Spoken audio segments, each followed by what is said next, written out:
کشمیر میں بھی الیکشن کا ماحول ہے اور وہاں پہ لیجسلیٹو اسمبلی کی بھی جو آئین ساز اسمبلی ہے اس کی بھی ایک تعداد ہے۔ وہاں پہ 12 سیٹیں ہیں جو کہ ان مہاجرین کے لیے مختص ہیں جنہوں نے مختلف ادوار میں ہمارے اس ملک سے جو کہ ہمارا بدخواہ ہے بدقسمتی سے، ہوں، وہاں سے ہجرت کر کے پاکستان میں اپنی سکونت اختیار کی، اور وہ کوئی کراچی میں ہے، کوئی اسلام آباد میں، مطلب انہیں آپ کشمیری مہاجرین کہہ لیں ہوں، جو کہ اس دوران وہاں سے ہیں، ہوں، ان کے لیے کوٹا مختص کیا ہے۔ ہوں، وہاں پہ ایک کمیٹی جس طرح کی ہمارے ایک صوبے میں دکھائی دیتی ہے بلوچستان میں، اسی طرح کی ایک ایکشن کمیٹی وہاں پہ بھی آئی ہے۔ ہوں، انہوں نے اپنی ڈیمانڈز میں ایک بالکل ہی ڈفرینٹ سی ڈیمانڈ کر دی کہ جو کشمیری مہاجرین کے لیے مختص 12 سیٹیں ان کو ختم کیا جائے۔ نون لیگ نے اس کے اوپر کمیٹی بنائی ہے۔ ہوں، رانا ثناء اللہ صاحب کا ریسنٹ بیان ہے کہ ہم اس کو ہوں، تجاویز کو اور اس کو چیزوں کو ایڈریس کریں، ہوں، لیکن اس کمیٹی کے شرکاء کا جو متاثرین ہیں، جو مہاجرین، ان کا کہنا ہے کہ حکومت نے کمیٹی تشکیل دے دی ہے، ہماری کوئی انکلوژن نہیں ہے اس کے اندر، ہمارا کوئی بندہ کوئی نمائندہ کمیٹی کا ممبر نہیں ہے۔ حالانکہ وہ سیٹیں کوئی پارٹی گنوانا نہیں چاہتی، میں یہ بھی بتا دوں، ہوں، پیپلز پارٹی بھی نہیں گنوانا چاہتی، نون لیگ بھی نہیں گنوانا چاہتی، ہوں، ایم کیو بھی نہیں گنوانا چاہتی، ہوں۔ لیکن پھر یہ سیٹیں وہاں پہ جو شورش اٹھی ہے، یہ کس کے کہنے پہ اٹھی ہے اور اس کے پیچھے ایجنڈا کیا ہے؟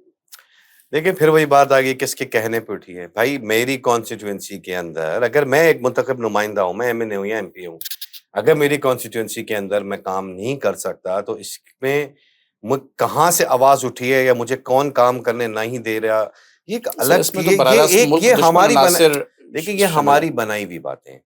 کچھ چیزیں پس منظر پہ ہوتی ہیں، ایسا نہیں کہتا کہ نہیں ہوتی ہیں. کمیٹی فارم کی ہے، قائدین نے فیصلہ کیا ہے تو کمیٹی کو اس میں اچھا فیصلہ کرے گی، لیکن دیکھیں اختلاف رائے رہے گی. لیکن سر اس میں تو دیکھیں یہ کورٹ میں بھی ہوتا ہے، ہم قانون ساز یہ ہم پاکستان فیصلہ کے بھی اندر جب اس بھی میں ہوتا کوئی ہے کانفلکٹ نہیں ہے، اس کے اندر ایسے خیالات ہماری پائے جا رہے ہیں، دیکھیں میں وہی بولتا ہوں ہمارے پڑوسی ملک کی اس کے میں اندر کوئی مداخلت ہے کہ دیکھیں وہ نہیں پڑوسی ملک کی اتنی ہمت ہی نہیں ہے. اچھا وہ سوچ سکتا ہے، خواب میں بھی شاید اب وہ نہیں سوچ سکتا ہماری طرف دیکھنے کے لیے. وہ باتیں ختم ہو گئی، وہ ہسٹری ہو گئی. India is history now.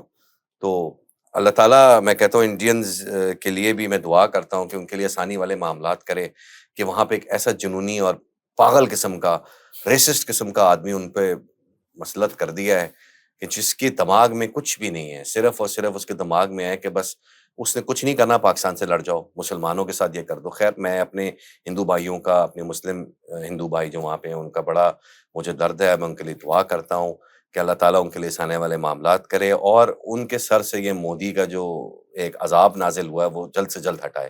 تو کسی میں اتنی ہمت نہیں ہے.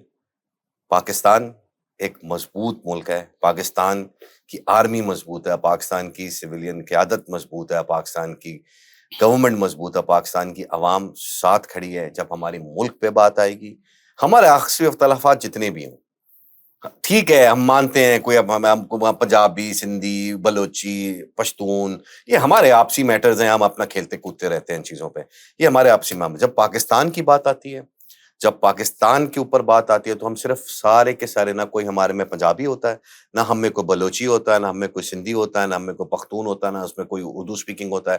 ہم صرف پاکستانی ہوتے ہیں. اور یہ ہماری پاکستانی قوم نے فوج کے ساتھ کھڑے ہو کے، گورنمنٹ کے ساتھ کھڑے ہو کے دکھایا ہے. تو فضول باتیں ان پہ دھیان نہیں دینا چاہیے. میں کہتا ہوں پازیٹیوٹی پھیلانی چاہیے.